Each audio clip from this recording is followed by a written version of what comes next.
غسل جنابت کا طریقہ، یہ اس حدیث کا عنوان ہے، غسل جنابت کا طریقہ۔ ام المومنین سیدہ عائشہ صدیقہ رضی اللہ عنہا اس حدیث کی راویہ ہیں، اور گھر کے بیشتر امور انہی سے مروی ہیں۔ یہ ان کے لیے شرف کی بات ہے، اس لیے کہا جاتا ہے کہ امہات المومنین سے آدھا دین منقول ہے۔ باہر کے امور صحابہ نے بیان کیے اور گھر کے امور امہات المومنین نے بیان کیے۔ اس لیے پیغمبر علیہ السلام کا فرمان ہے کہ میں تمہیں دو چیزیں چھوڑ کر جا رہا ہوں، کتاب و سنت اور میرے اہل بیت۔ اہل بیت کو چھوڑ دو گے تمہارے پاس دین مکمل کیسے آئے گا؟ تو ان کی تکریم، ان کی توقیر، ان کا اکرام اور ان کے ساتھ تعلق، ان سے دین لینا یہ انتہائی ضروری ہے۔ راجہ یہ بھی گھر کی بات ہے۔ اللہ کے پیارے پیغمبر صلی اللہ علیہ وسلم غسل جنابت کس طرح فرمایا کرتے تھے؟ واتی کہ کان رسول اللہ صلی اللہ علیہ وسلم اذا اغتسل من الجنابہ غسل یدیہ، جب رسول اکرم صلی اللہ علیہ وسلم غسل جنابت شروع کرتے تو پہلے اپنے ہاتھوں کو دھوتے۔ آگے جو حدیث ہے وہ بھی غسل جنابت کے طریقے کی، اور دونوں حدیثیں مل کر ایک مکمل طریقہ آپ کے سامنے رکھیں گی۔ پہلے اپنے ہاتھوں کو دھوتے، ثم توضأ وضوءہ للصلاۃ، پھر آپ نماز کا وضو کرتے۔ جو وضو نماز کا ہوتا ہے وہ پورا وضو کرتے، مکمل نماز کا وضو کرتے۔ ثم یغتسل، پھر آپ غسل شروع کرتے۔ یغتسل کا معنی یہاں پر پھر آپ غسل شروع کرتے۔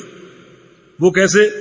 ثم یخلل بیدیہ شعرہ، اپنے ہاتھوں سے اپنے بالوں کا خلال کرتے، ہاتھوں کو تر کر کے اپنے بالوں پر ملتے ہاتھوں کو اور ان کا خلال کرتے اور اچھی طرح رگڑتے اپنے ہاتھوں کو، حتی اذا ظن انہ قد اروى بشرتہ، حتیٰ کہ جب آپ کو یقین ہو جاتا کہ آپ نے اپنے سر کی کھال کو سیراب کر دیا، اپنے سر کی کھال کو سیراب کر دیا، یعنی اس قدر ہاتھوں کو تر کر کے اپنے بالوں کو جو ہے وہ ملتے اور نیچے خلال کرتے کہ آپ کو یقین ہو جاتا کہ جو سر کی کھال ہے، بالوں کے نیچے جہاں بال اگے ہوئے ہیں، یہ پوری طرح سیراب ہو چکی اور پوری طرح گیلی ہو چکی ہے۔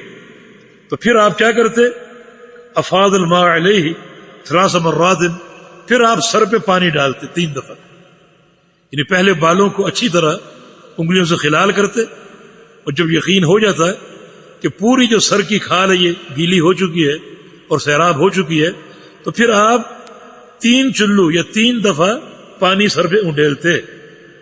ثم غسل سائر جسدہ، پھر رسول اللہ صلی اللہ علیہ وسلم اپنے تمام بدن کو دھو لیا کرتے۔ یہ غسل جنابت کا طریقہ جس حدیث میں بیان ہے۔ وکانت تقول، عائشہ فرماتی ہیں کنت اغتسل انا ورسول اللہ صلی اللہ علیہ وسلم من اناء واحد نغترف منہ جمیعا، میں اور رسول اللہ علیہ وسلم ایک ہی برتن سے نہایا کرتے تھے، نغترف منہ جمیعا، ہم برتن سے اکٹھا پانی لیا کرتے تھے۔ جیسے ڈونگا ہے تو آپ بھی لیتے اور میں بھی لیتی، یا ہاتھ سے آپ بھی لیتے اور میں بھی لیتے، اکٹھا پانی لیا کرتے تھے اور غسل کیا کرتے تھے، جس سے میاں بیوی کا اکٹھا غسل کرنا اس کا جواز ثابت ہو رہا ہے کہ ایک ہی برتن سے دونوں غسل کر سکتے ہیں۔ اور محدثین نے یہ بھی استنباط کیا ہے کہ میاں بیوی ایک دوسرے کے سامنے برہنہ بھی ہو سکتے ہیں، کیونکہ غسل جنابت میں برہنہ ہونا ضروری ہے۔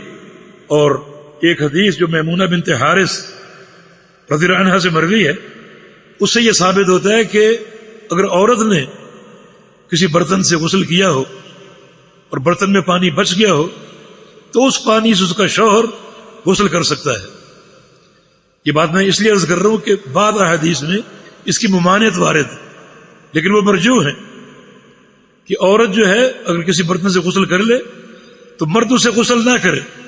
لیکن یہ حدیث ہے میمونہ بنت حارث، انہوں نے غسل کیا ایک برتن سے اور برتن میں پانی موجود تھا، تو رسول اللہ صلی اللہ علیہ وسلم تشریف لائے اس پانی سے غسل کرنے کے لیے، تو میمونہ نے عرض کیا کہ یا رسول اللہ صلی اللہ علیہ وسلم میں اس پانی سے غسل کر چکی ہوں، اور وہ غسل جنابت تھا، غسل جنابت کر چکی ہوں۔ تو رسول اللہ صلی اللہ علیہ وسلم نے فرمایا کہ ان الماء لا یجنب، جنابت پانی میں داخل نہیں ہوتی، جنابت اور یہ ناپاکی پانی میں داخل نہیں ہوتی۔ تو آپ نے اس پانی سے غسل کر لیا. تو کیا ثابت ہوا کہ شوہر اور بیوی اکٹھا بھی غسل کر سکتے ہیں اور شوہر بیوی کے بچے ہوئے پانی سے بھی غسل کر سکتا ہے. آگے حدیث پڑھ لی. اس حدیث کا عنوان بھی غسل جنابت کی کیفیت، اور یہاں غسل جنابت کا ایک اور طریقہ بیان ہوا ہے تھوڑے سے فرق کے ساتھ. اور یہ حدیث میمونہ بنت حارث رضی اللہ عنہا سے مروی ہے کہ ام المومنین ہے. نبی علیہ السلام نے ان سے 7 ہجری میں شادی کی تھی اور 51 ہجری میں ان کا انتقال ہوا تھا. یہ فرماتی ہیں کہ انہا قالت وضعت لرسول اللہ صلی اللہ علیہ وسلم وضوء الجنابہ، میں نے رسول اللہ صلی اللہ علیہ وسلم کے لیے غسل جنابت کا پانی رکھا. وضوء واو کی زبر کے ساتھ، یعنی وہ پانی جس سے وضو یا غسل کیا جائے اس پانی کو وضو کہتے ہیں واو کی زبر کے ساتھ. اور واو پر پیش ہو وضو تو اس سے مراد وضو جو فعل وضو ہے، وضو کرنا، وہ مراد ہے.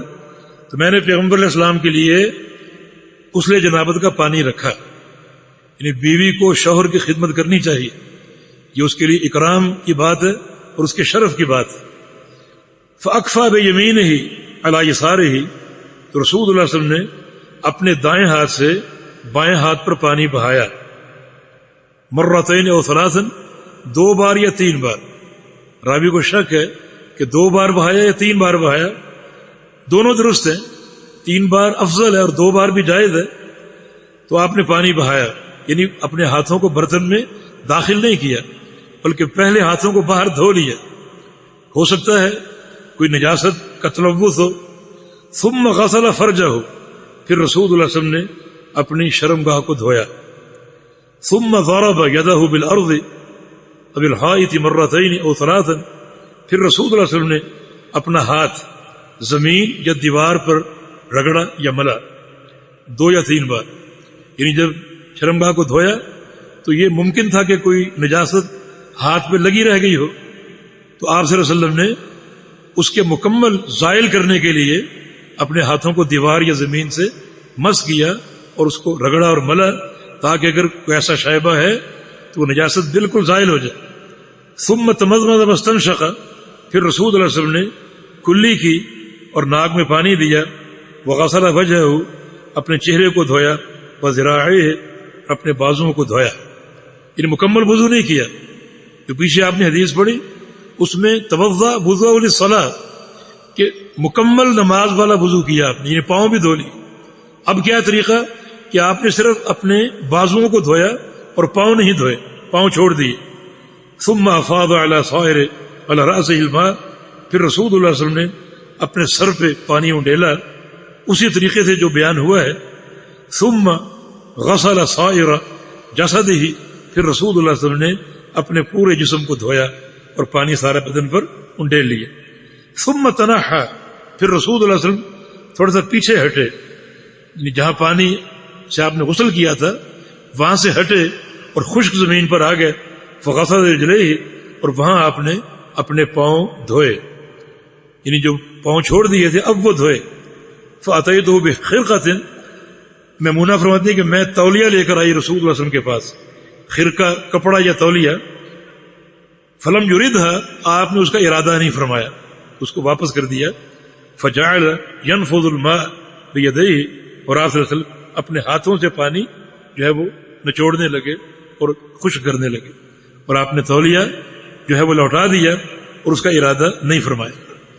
اب یہ 2 حدیثیں آپ نے پڑھی، جو غسل کے 2 طریقے ہیں وہ آپ پر واضح ہو گئے. یعنی پہلے طریقے میں مکمل وضو ہے اور پھر غسل سے فراغت ہے، لیکن دوسرے طریقے میں جو ہے وہ مکمل وضو نہیں ہے بلکہ ہاتھوں تک دھونا ہے، بازوؤں تک دھونا ہے، اور جب مکمل آپ فارغ ہو گئے غسل سے تو پھر آپ صلی اللہ علیہ وسلم وہاں سے ہٹ کر اپنے پاؤں مبارک آپ دھوتے ہیں.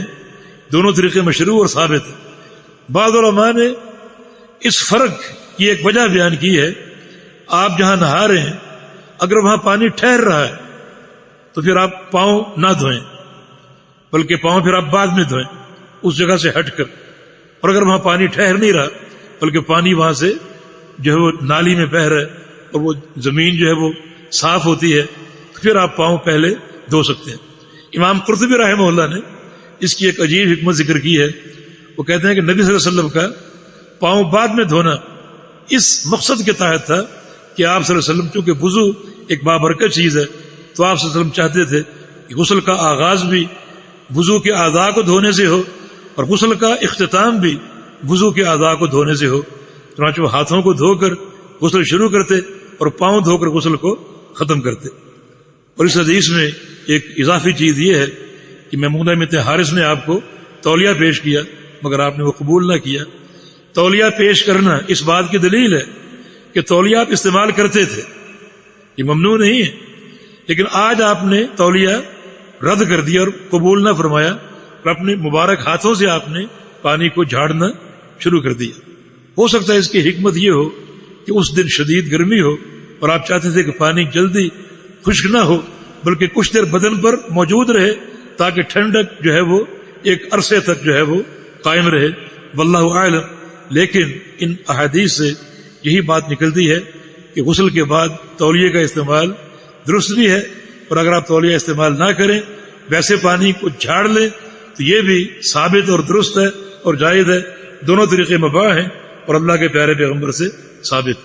دراصل ایک حدیث میں آتا ہے کہ لا تنفضوا بأیدیکم الماء، کہ اپنے ہاتھوں سے پانی نہ جھاڑو، تو آپ نے تو جھاڑا ہے اور آپ نے منع کیوں کیا؟ یہ منع والی حدیث ضعیف ہے، اس کی سند ضعیف ہے اور یہ صحیح حدیث کے مخالف بھی ہے۔